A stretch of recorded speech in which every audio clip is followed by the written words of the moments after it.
From LinkedIn News, I'm Leah Smart, host of Everyday Better, an award-winning podcast dedicated to personal development. Join me every week for captivating stories and research to find more fulfillment in your work and personal life. Listen to Everyday Better on the LinkedIn Podcast Network, Apple Podcasts, or wherever you get your podcasts. Did you know that small and medium businesses make up 98% of the global economy, but most B2B marketers still treat them as a one-size-fits-all? LinkedIn's Meet the SMB report reveals why that's a missed opportunity and how you can reach these fast-moving decision makers effectively. Learn more at linkedin.com/meet-the-SMB. Welcome to this week's sparring session. In our sparring sessions, we invite our guests to showcase their skills in a realistic scenario. In these sessions, don't look at what I do. Look at what our guest does and learn from their style. In some of these sessions, I'm pretty easy to deal with, but usually my goal is to become the embodiment of your worst nightmare. Someone who's unnaturally persistent, unnecessarily difficult, and at times a little bit socially awkward. I want these conversations to be more difficult than it would be in real life so that when you encounter these situations, you'll know exactly how to handle it. We do the same thing with our trainings and in our one-on-one coaching sessions with clients. I strongly recommend listening to the accompanying episode with our guest last week. That'll give you a little bit more context and help you to develop a better understanding for the scenario. In this sparring session, Danny is trying to get me to implement a new program at a school that recognizes the teachers who are doing exceptionally well in order to improve teacher morale. I play the role of a curmudgeon who has been in the district for a long time, and I don't like change at all. My singular goal in this conversation is to block his efforts at all costs. So Danny needs to use the skills he discussed in the previous episode to negotiate with me. Here are some things that I want you to look out for during the conversation. Pay attention to how he takes his time to respond to my hostility with curiosity and how he seeks to learn before defending himself reflexively. Pay attention to how he's able to stay positive and show appreciation for the things that he agrees with, even though he disagrees with the majority of what I'm saying. And also look out for the way he's able to get to the root of my objection and dig deeper than my simple blanket rejection. And lastly, notice how he's able to get me to join him in problem solving. He essentially recruited me to join his team despite my initial objections. And as always, before we get into this interview, I want to give a shout out to our sponsor FreshBooks, which is a cloud accounting software program that is super easy to use and really makes paperwork a lot easier to deal with. If you're interested, just check out the link in the description to sign up for a free 30-day trial. And now, without further ado, let's jump into the sparring session. Thanks for stopping by today. What brings you in? Well, Danny, listen, I'm going to be honest. I'm a big fan of candor here. And I know you have this positivity message and everything that you're trying to force on us. But I just have to say, you haven't been here. I've been here for about 20 years. I've been in this district for 20 years. And this just isn't something we do. And I know how people act in this situation. They're saying, yeah, Danny, we like this to your face, but it's just not our culture to do something like this. So this cannot work. And I just felt the need to come to you and let you know. Well, first of all, Mr. Kwame, let me say I so appreciate that you are coming here and telling me the truth. As a leader, in my experience, that a lot of times people will smile and tell me, because I have the title principal, that my ideas are great. And I know that's not always the case. So the fact that you have the courage and that you feel confident enough, I admire that you come in here and share with me that you're not necessarily on board is what I'm hearing. Some of the stuff you said is it's just not how we do things around here. And so, if you have a little more time to chat, do you mind explaining a bit about the history of this rich culture and how you do things around here? Well, first of all, I appreciate you for recognizing my brilliance here. So we are, this is a small town here. We're I don't want to use the word simple, but we have a way of doing things. We don't like change. There haven't been too many people coming in and out of the community. The people who try, like the people who graduate from this high school and think they're going to go do big things, always make their way back. And it's not a problem. That's just the kind of folks we are. And so kind of going into history about it, I remember there was another guy, his name was Jimmy Moonshine. And he came in and he tried to institute all of these changes. You know, he thought he had this hotshot degree from a Ivy League university. He must have watched way too many movies because he thought he was going to rah-rah this community.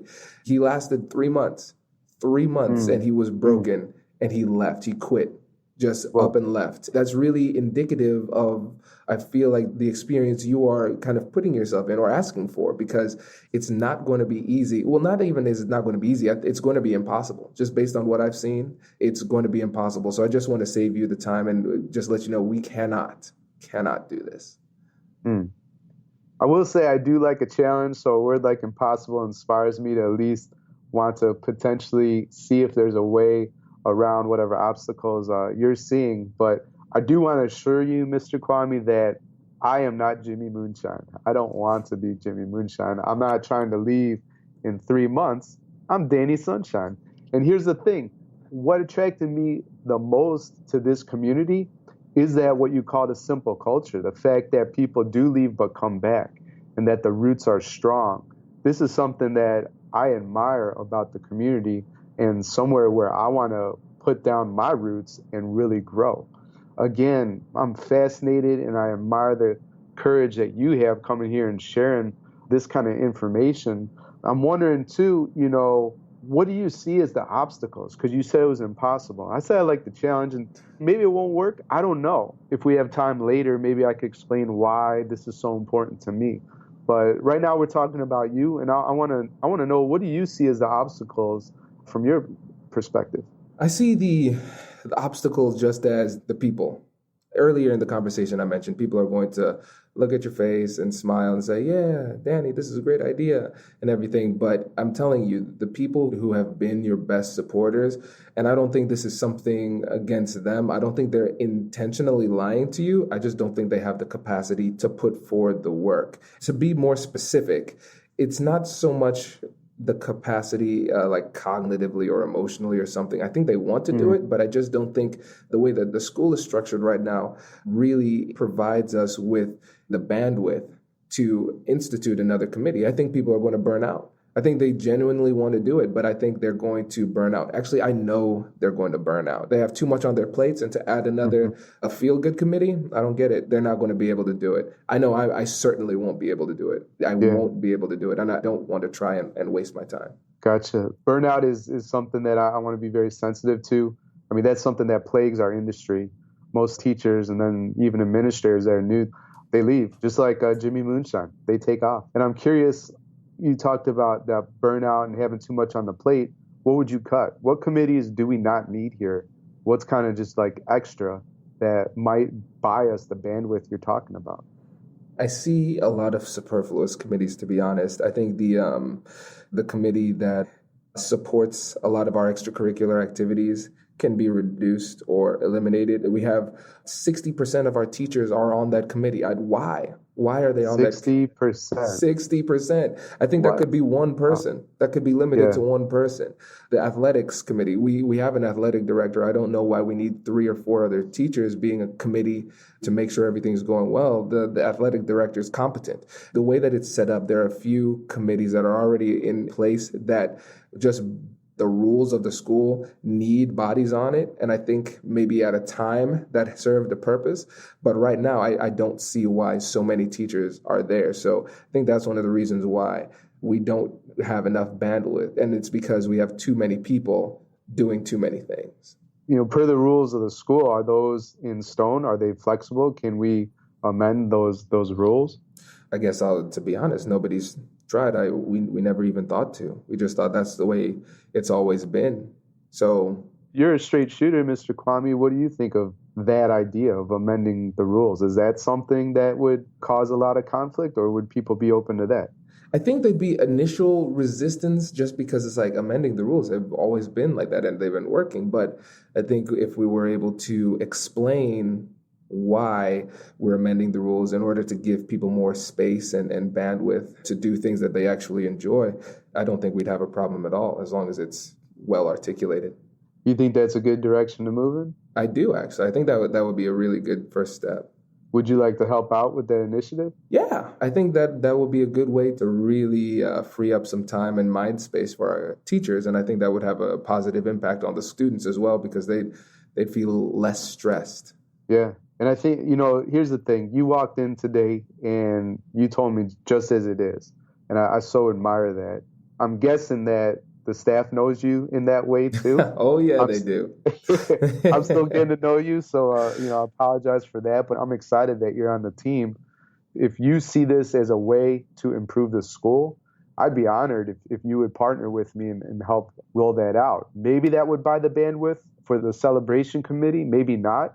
But at the least, it sounds like it would be steps in the right direction. Let's go ahead and try that. I'd be down for that. All right, Mr. Kwame, that's great. Before we finish up this episode, I have a few questions for you. Does your job do professional development training? Are you looking for a workshop for your next conference? Does your profession require effective communication or dispute resolution? If so, a negotiation training seminar might be what you need. I've had the opportunity to do these trainings around the country, and I'd love to swing by your neck of the woods. Our customized negotiation seminars are as fun as they are informative. You'll not only discover the keys to negotiation and persuasion, you'll also have the opportunity to practice these skills in a safe environment with a negotiation simulation. And at the end of the seminar, you'll be able to communicate confidently, resolve disputes effectively, and get what you want out of your next negotiation.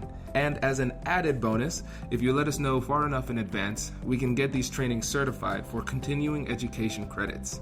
Feel free to connect with me on LinkedIn or shoot me an email to learn more. Hey you, I'm Andrew Seaman. Do you want a new job? Or do you want to move forward in your career? Well, you should listen to my weekly show called Get Hired with Andrew Seaman. We talk about it all, and it's waiting for you, yes you, wherever you get your podcasts. Small and medium businesses don't have time to waste, and neither do marketers trying to reach them.